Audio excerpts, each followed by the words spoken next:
Hello and welcome to the Rams Talk Podcast preview show. This week we're talking Reading as they come to town, and hopefully we won't come on the end of another result as we did at their place. And to talk it through with me, we've got Lewis Radbourne back on the podcast. How are you, pal? I'm good, mate. How are you? Oh, good. I mean, yesterday's result has made everything all that much sweeter. I mean, yourself, we were just talking about before we went live, not the result you probably wanted against Wycombe, but I mean, your run of results down there are probably going to be inconsistent. Was it just one of those days, mate? Yeah, I think so. First half was arguably one of the worst halves we've had this season. We just never looked like we got going. Then we came out second half and we were a lot better. We got the goal we deserved. And then just a stupid tackle in the end from Mola and gives away a penalty late on. Yeah, it's just typical that stuff like that happens, really. But it's just annoying that it's another game where we really need to be winning it. Yeah, I mean, we were chatting just before we went live. I mean, before, and funny enough, we were the Kickstarter of that little bit of form that you had, and obviously clawed yourself away from the relegation zone. You went on a 5-game unbeaten run before obviously then coming against Portsmouth, and then obviously then results have just kind of gone win loss win loss win loss. So you kind of look at it and go, teams down there are going to be inconsistent. That's probably why, as you say, you at that part of the table, it's just a scrap at the end of the day. And as I say, you mentioned it to me just before we went live, and I just want you to touch on a bit. The three results that you did lose, you said you probably should have got something away from it. I mean, the performances probably must have been half decent for you to get something like that coming away from defeats. Yeah, I think so. Well, I mean, if you just look at the base of the game, I mean, Portsmouth 4-1, you look at that one on the base of it and you go, oh, they probably got battered. But first 40 minutes was like, I love watching it. I really like, we were just really good going forward. We just literally couldn't put the ball in the back of the net. It was just like when we were really good in terms of getting to shooting positions. And it's like, I think all Pompey fans are probably a bit nervous. Like I remember watching some of their fan stuff after the game, and they were like, well, first 40 minutes, like we were, our backs against the wall. But then they're top of the league, and they show why in the end. They got a goal, I think, just before half time. And then from then on, it pretty much the second half, they just carried on. And then we kind of crumbled, which was really annoying. Shrewsbury 3-2, again, it's just disappointing, mainly for the fact that, again, we weren't great, but also Shrewsbury weren't great. And two of their goals were screamers. It's just like, you can't really help it. And then Wycombe, like I was saying before, just a really poor first half and a good second half. So I personally think when I look at all three of those games, I think a point probably would have been fair. Maybe less so for the Portsmouth game, just because second half they were just way better than us. But I'd say Shrewsbury and Wycombe, I feel like those two defeats could be pivotal. Yeah, I mean, when we obviously saw what a performance from yourselves at home at your place could do. I mean, you played us off the park that night. We were just not at the races at all. And then, as you say, you went on a little bit of an unbeaten run. I mean, when you look at the bottom end of the table, you've got yourselves on 39, you've got Cambridge on 39, you've got Burton on 39. I mean, and then you've got the drop then to 34, which is Cheltenham. I mean, there's at least up to 16th, probably, I'd say. Exeter probably is that last team that could get dragged into it. But again, they're 7 points away.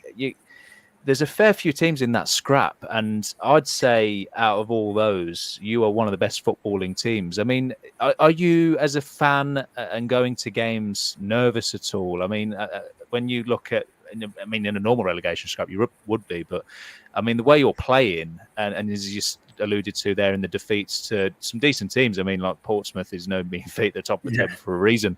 So, I mean, are you nervous at all? Or are you kind of going into it going, we're probably the best one of the best teams within that scrap, so we're quite happy?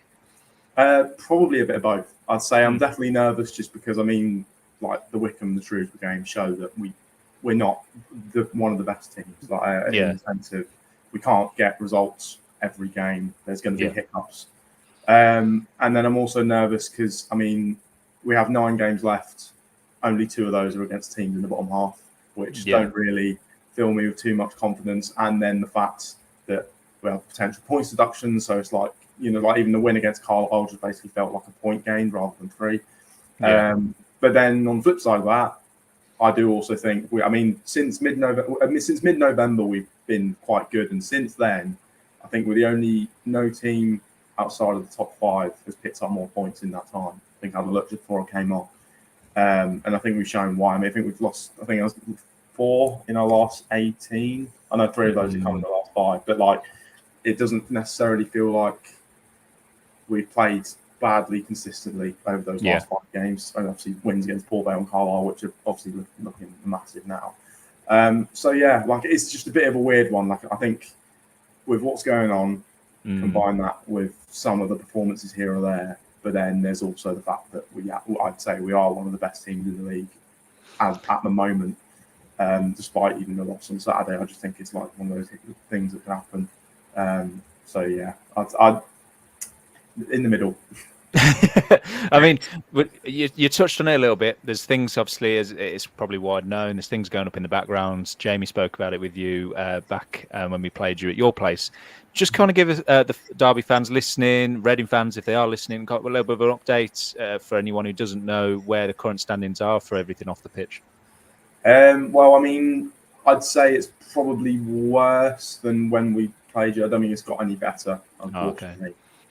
So we've had 2 points deducted again last week because we didn't pay HMRC, and with another 2 points deducted, suspended if we don't pay it again. And I fear that that's quite likely, just because the owner just can't get the money out of the country allegedly. But right, okay.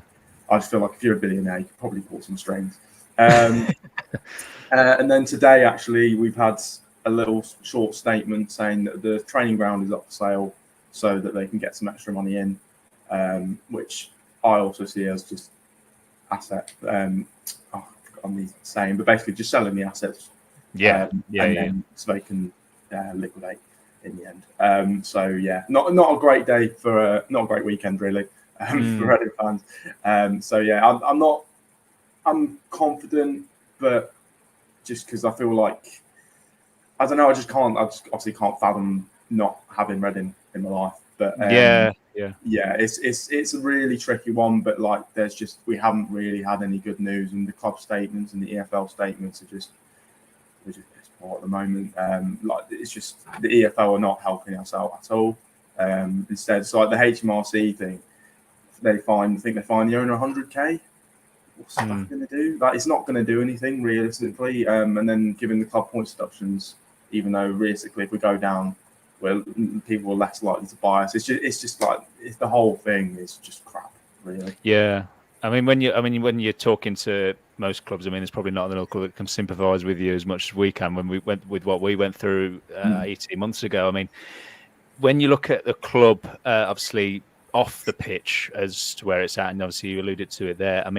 When you go to games as a fan now, are you just kind of using it as a getaway from everything and just going, I just want to watch the team? And obviously they're putting up decent performances where they can, and coming up with some decent results where they can, with what's going on. Manager's trying to do his best. You as a fan base, is it collectively going to games and just trying to get behind the team as much as you possibly can? Yeah, I think that's 100% the narrative that we're trying to get behind. Obviously, you have fans here or there that if the game yesterday, for example, you'll see people on Twitter going, "Oh, crap performance, blah blah blah," and the fans were acting up at the end of the game. But this is different to a normal relegation battle for us. This is survival as a club. This is I don't boo players anyway, but I am definitely not booing them now. I want to be behind them. We need to stay up more than we ever have. So I think the fans in general, obviously we have fan campaign groups, Sell Before We Die and stuff like that, and they're massive when it comes to saying what the fans feel. I think it is literally get behind the team, and it helps that we're doing well, obviously, but it also helps that they're such a likable team. Everyone that's there wants to be here and wants to play for the badge, and we haven't had a team like that in well over a decade. That's the nice thing to see, really. So I think the fact that the players are likeable and the fact that we're doing well obviously helps. So, hopefully more than that. Well, yeah, I mean, let's look at on the pitch. I mean, last time out, you beat us 1-0. And I mean, it was probably one of the worst performances we've seen from our lot away from home in a long while, especially with the away form we've had this season. And you really shown that you can't underestimate any team. Looking at the lineup that you had, again, I've got to look at a couple of apps to make sure if I could get this right. But I mean, you looked at the 4 at the back. You then had a 5-4 midfield with Charlie Savage in there. I didn't see him in the lineup at the weekend. But I mean, when you look at the players that you've got, are we, as Derby fans, going to see a similar outfit to that on Tuesday? I mean, I've got the lineup next to me, and I would probably say it's not as. I mean. David Button starting in goal, he'll be in goal, even though I don't think he should be. Andy Yeard right back, probably definitely. Bindon centre back, definitely. Holmes is injured, so he won't be playing. It'll be what's my brain on? Mamdou Mbang. He'll be there, and he's come in and done brilliantly, even though Portland said he couldn't be a centre back. Then Gerald Dorset is actually he got injured at Fleetwood a few weeks ago, but Ruben Sellers has said he should be back for Tuesday. Hopefully he is. Obviously, Mola was left back and he gave away a penalty, so he's not very popular. So definitely Dorset comes in. When it comes to that, and then other than that, I mean, the midfield and the attack, yeah, I'd say will probably be the same. Mackay will probably be on the bench, actually. Kelvin will be on. But other than that, I'd say it's probably likely to be the same. Although Charlie Savage, at the moment, it seems to be like one game he's starting, the next he's not. Him and Michael Craig kind of switch. But other than that, I'd say you're facing pretty much a very similar team. I mean, looking at the stats of that game, I mean, we obviously slightly shaded possession, being the team probably going for the win. But I mean, 12 shots. I mean, 6 off target, 4 with the ones on target. One of them going up in the net. You actually nearly out XG'd us if that stats actually mattered. But I mean, the only one that matters is the result. But I mean, you've shown that night that obviously with teams that are going through a tough time off the pitch, that obviously when you try and put results together against a team that are going for promotion, and as you say, you came up against Portsmouth a few weeks ago and obviously came unstuck, but you've got Bolton coming up and teams like that. And you mentioned there's only a couple of games in your next run-ins that are going to be in and around you. How, as a team, are you setting up against teams like ourselves in the promotion picture compared to those that are in and around you? I feel like we play with a bit more freedom. I feel like we do play with the pressure off initially anyway. I mean, I personally think we didn't even play that well against you guys. I think it was more you guys. Oh, God. I don't think... like, we play, I mean, obviously we won, so like I can't say we played badly. But like I've seen... I personally, in my opinion, have seen a lot better performances. Like I wasn't watching it going, "Oh, we're really good." Like I wasn't really getting that. But then you guys didn't really. Like I don't remember being like, "Oh, I think Derby could nick it here." Like that. Usually, that last 10 minutes, I'm usually a bit nervous. But that game specifically, from memory, I don't think I was. But then when it comes to Portsmouth, I mean, we lost 3-2 at home to them, but we went 2-0 up. And then when we played them again, we started really well. And then Bolton we beat in September, and then Barnsley we lost, and then Peterborough drew and lost. So the results are like hit and miss, but the main thing from what I can remember and what I can gather is that we start quite well because of the pressure on the off. It's just whether we can actually take our chances. And then obviously against Portsmouth we didn't. And obviously with you guys, I think had you been to your normal selves, I think you probably would have comfortably won that game, if I'm honest. So I think we've just got to literally go to you guys. You know, the pressure's not on us; it's on you guys at the end of the day. And well, I live in Derby now, so and in uni here, so I know from many Derby fans that Derby like to. No, I don't want to say Derby bottle things, but like it's just like they're not very lucky. You're not wrong. So like anytime I speak to a Derby fan going into this game, they're like, "Oh, we're probably going to lose now." Just because, whatever. So yeah, you guys can correct me if I'm wrong on that, but so I think we'll just go there, pressure's off, just keep the focus on Derby, and I think if we do that, we can nick a result.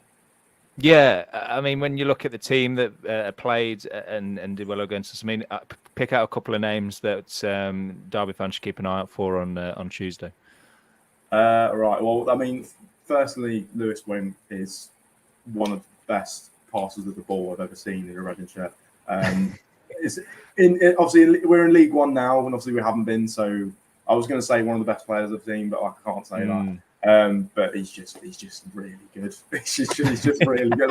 You just watch him, and he doesn't really get a lot wrong. I'd say the only criticism is if he does something good and the fans get behind him, he starts trying to do it a bit too much. It's right, no, calm down. Don't get ahead of yourself. But obviously, Lewis Wing's known for being able to score a screamer here or there. He's already scored a fair few already this season. But his passing is just ridiculously good, especially at this level. I'd say he's easily one of the best in the division. And then, other than that, you've got Sam Smith and Harvey Nibbs, striker and usually in the centre attacking midfield. Yeah. They'll press you. They'll hunt you down. Sam Smith's a Reading boy, so he cares and he runs about. You can tell that he's off the club. Femi Aziz on the right, tricky winger, has really picked up some good form towards the winter period.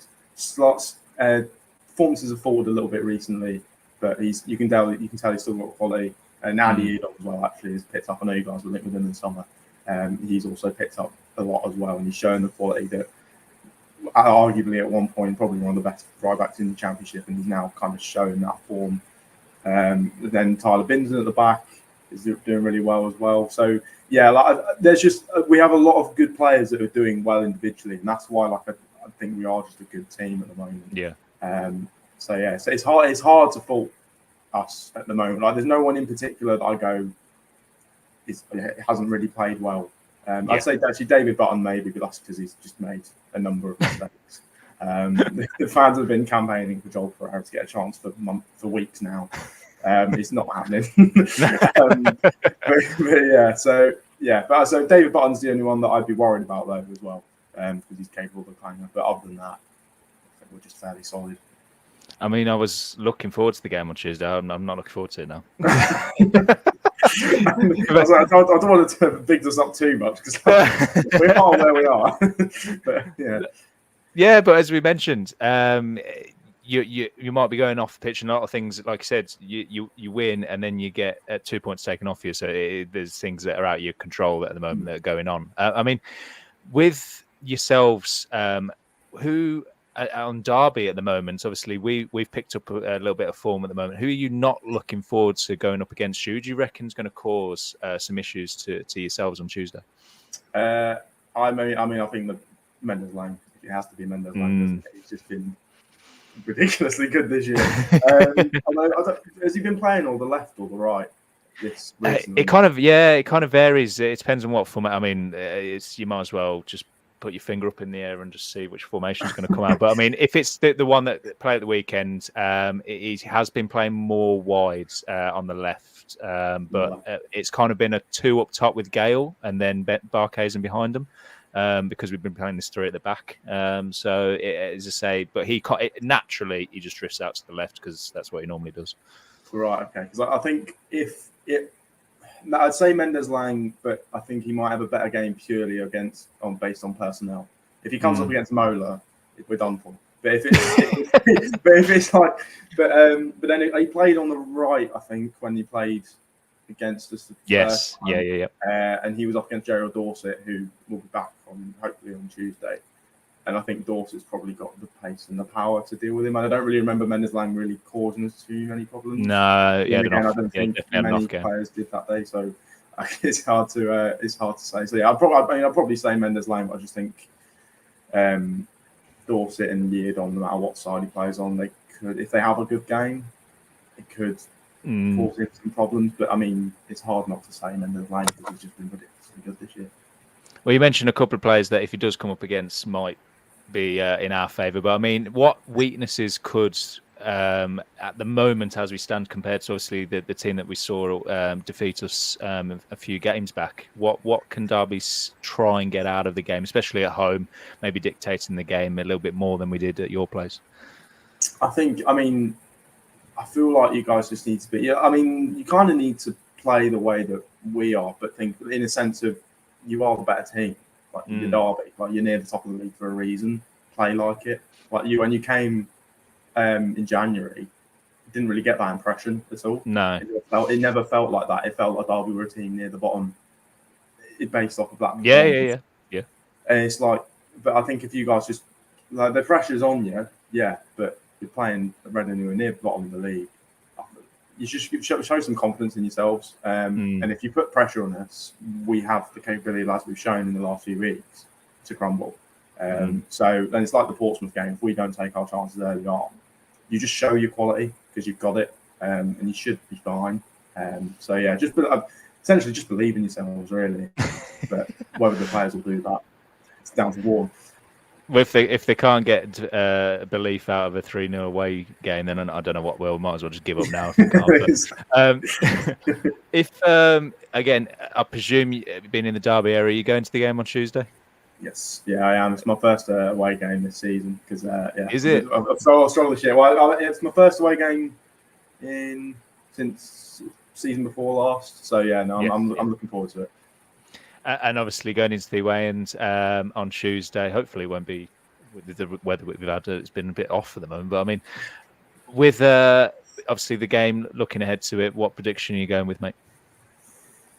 Oh, I don't know. It's just really annoying. It really depends which Reading and which Derby turn up. It does. My heart was saying like a 1-1, but like my head's probably going 2-0 Derby. Or like a 2-1. To be honest, I just want to celebrate a goal. I'm happy. Just one goal. I'll take a goal. I mean, I went to like 11 or 12 away games the season before last, and I saw one win. Like it'd be nice to just, celebrate something. So yeah, and I went to Pride Park that season. We lost 1-0, very forced. And it was just like I just don't want a game like that again. To be honest. Yeah, it just didn't really look like we were going to get anything out of it. So it's just I'm hoping to just celebrate something, but yeah, I'd say we'll probably lose, but my heart's saying 1-1. 1-1. 1-1. Well, I'll have to stick to the one that I've just said on the previous show that came out yesterday. Well, it'll be yesterday when this goes out, but I will stick with 2-0. And my head says that. But my heart, I don't know. But it's kind of speaking with you tonight. It's kind of just set the fear back in me, which is usually as a Derby fan that normally happens. We normally come away and we'll go as you've heard from chatting to people probably around the uni. Anything can happen with us. We can either turn up and romp a team, or it can go the other way. Exactly. That's why I was hoping you'd win on Saturday. So it puts more pressure on you guys. And if you lose, then it's like, nothing's really, That's it. That's it. And with the big game against Bolton at the weekend, we've said the last thing we need going into it is probably a defeat, because even if we get a draw and if it's one of them that's you go 1-1, you go take it, and we just don't want to defeat, because then it kind of puts all the pressure on that game then, especially if Bolton pick up a midweek result. It's the same with you guys. You'll probably it's now getting to the point where you're watching not just the game that you're watching, you're on your phone constantly watching, keeping on results. For me, like personally, because we're what 5 points clear. Cheltenham, Cambridge, Burton, Port Vale, and Carlisle. Basically, the only team below us that hasn't got a game in hand on us at least one is Fleetwood. Yeah. So it's more, in my opinion, the bottom four now. As long as I just focus on them losing, that's all I care about. Like I don't care about if Cambridge and Burton. Like as long as those bottom four stay there, then I'm fine. But with the like you said with the pressure thing. When we played Carlisle, they hadn't won in God knows how long. It was like ages ago, and then they won just before they played us, and we were like, oh, thank God, because then we were saying, it'd be typical Reading for Carlisle, to lose all these games and play us and win. So it was like now they've won. It's like okay, congratulations a little bit when it comes to that sort of thing. So I think just similar mindset for Tuesday. Well, it's going to be another Tuesday evening of score watching around the league. As I say, we've got Oxford versus Bolton. I mean, I'm going to be on my phone after the game, just keeping an eye on it, and results like that. And I think that with the teams and the way the game went last time, this could go anywhere. I literally couldn't. Yeah, it's hard to call this one for me. But yeah, no, Well, thank you for coming on, Lewis. And we'll obviously see and await what happens, and then obviously going into the big game on Saturday. If you did enjoy, then please do leave a like, subscribe to the YouTube channel. We go live on every Sunday. With audio, Spotify, Apple, you know the drill by now. And we'll have clips going out for this, and we'll also post going in on Tuesday. We'll have the preview coming out for Saturday, going out on Wednesday evenings. Keep an eye out for that. But Lewis, really, really appreciate you coming on and giving up your time once again for this season. Hopefully, we'll have a decent result going into the end of the season for both clubs, and hopefully we'll sort yourselves out off the pitch as well. Yeah, thank you very much. Thank you for having me.